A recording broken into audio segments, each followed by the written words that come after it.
खबरों से सच्चाई तक, वायरल विचार। गुजरात से जो खबरें आ रही हैं वो वाकई परेशान करने वाली हैं।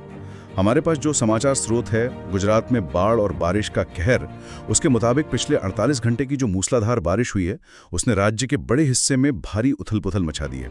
आइए समझते हैं कि ज़मीनी हालात क्या हैं और इसका मतलब क्या है। बिल्कुल, स्थिति की गंभीरता का अंदाजा देखिए, इसी बात से लगता है कि मौसम विभाग ने 1-2 नहीं पूरे 26 जिलों के लिए रेड अलर्ट जारी किया है। 26 जिले? जी हाँ, और इसमें अहमदाबाद, सूरत, राजकोट जैसे बड़े शहर भी शामिल हैं। तो ये चेतावनी अपने आप में ही बताती है कि खतरा कितना व्यापक है। ये सिर्फ भारी बारिश की घटना नहीं, ये एक बड़े पैमाने का संकट नजर आ रहा है।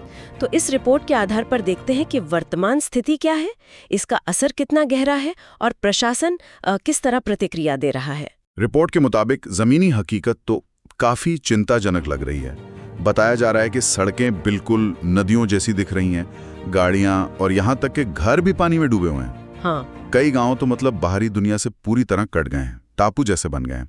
सूरत और राजकोट जैसे शहरों में लोगों को, खासकर बच्चों और बुजुर्गों को, सुरक्षित जगहों पर पहुंचाने की कोशिशें भी तेज हैं। ऐसा लग रहा है कि आम जनजीवन पूरी तरह थम सा गया है। हाँ, और देखिए, इतने बड़े पैमाने पर आपदा हो तो जाहिर है प्रशासन को भी पूरी ताकत झोंकनी पड़ती है। रिपोर्ट में जिक्र है कि एनडीआरएफ राष्ट्रीय आपदा प्रतिक्रिया बल और एसडीआरएफ राज्य आपदा प्रतिक्रिया बल जी, उनकी कई टीमें प्रभावित इलाकों में तैनात की गई हैं। सिर्फ इतना ही नहीं, जरूरत पड़ने पर तुरंत मदद के लिए सेना और वायुसेना को भी तैयार रखा गया है। अच्छा। मुख्यमंत्री खुद स्थिति पर नजर बनाए हुए हैं और बचाव कार्यों के निर्देश दे रहे हैं। हर जिले में कंट्रोल रूम और हेल्पलाइन नंबर भी जारी किए गए हैं।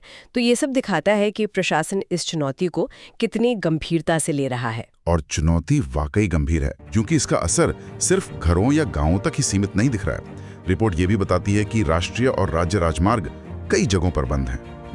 रेलवे को भी कुछ रूटों पर ट्रेनें रद्द करनी पड़ी हैं और कई के रास्ते बदलने पड़े। यहाँ तक कि अहमदाबाद और सूरत जैसे बड़े हवाई अड्डों पर भी उड़ानों पर असर पड़ा है। एक तरह से पूरा ट्रांसपोर्ट नेटवर्क ही बाधित हो गया है। हाँ, और ये सिर्फ सतह पर पानी भरने की बात नहीं है।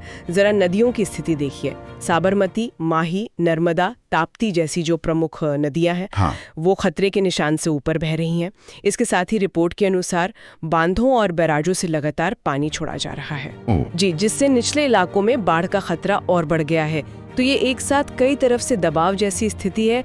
भारी बारिश भी, उफनती नदियां और फिर बांधों से छोड़ा गया पानी, ये हमारे जल प्रबंधन सिस्टम के लिए एक बहुत बड़ी परीक्षा है। सही बात है। राजकोट, भावनगर, वडोदरा जैसे जिलों में स्कूल कॉलेज बंद करने का फैसला वो इसी गंभीर स्थिति को दर्शाता है। सबसे ज्यादा चिंता की बात तो ये लग रही है जो रिपोर्ट में है कि मौसम विभाग का अनुमान है कि अगले 48 घंटों में बारिश और तेज हो सकती है। बिल्कुल। राहत मिलने के बजाय स्थिति और बिगड़ सकती है। बिल्कुल। असल में विशेषज्ञ इसी बात को लेकर चेतावनी दे रहे हैं।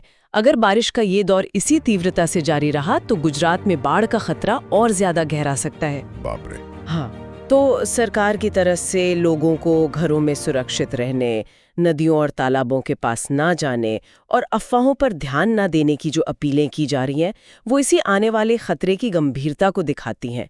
ये एक तरह से आप कह सकते हैं कि आने वाले मुश्किल हालात के लिए तैयार रहने का संकेत है। तो कुल मिलाकर इस रिपोर्ट से जो तस्वीर उभर रही है वो ये है कि गुजरात इस वक्त एक बहुत बड़ी प्राकृतिक आपदा का सामना कर रहा है।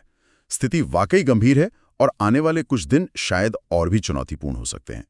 प्रशासन अपनी तरफ से सक्रिय है, लेकिन जमीनी स्तर पर लोगों की मुश्किलें वो बहुत ज्यादा हैं। और इस पूरी स्थिति पर अगर हम थोड़ा और गहराई से सोचें तो एक अहम सवाल खड़ा होता है। जैसा कि इस रिपोर्ट के अलग अलग पहलू इशारा कर रहे हैं, जब एक साथ 26 जिले रेड अलर्ट पर हों, प्रमुख नदियां खतरे के निशान से ऊपर हों, बांधों से पानी छोड़ना जरूरी हो जाए और पूरा ट्रांसपोर्ट नेटवर्क एक तरह से ठप पड़ जाए, तो ये सारी चीजें मिलकर क्षेत्रीय स्तर पर जो चरम मौसम की घटनाएं होती हैं, उनसे निपटने में हमारे जल संसाधन प्रबंधन और जो हमारा बुनियादी ढांचा है उसकी तैयारी और क्षमता के बारे में क्या बड़े और जरूरी सवाल खड़े करती हैं, ये सोचने वाली बात है।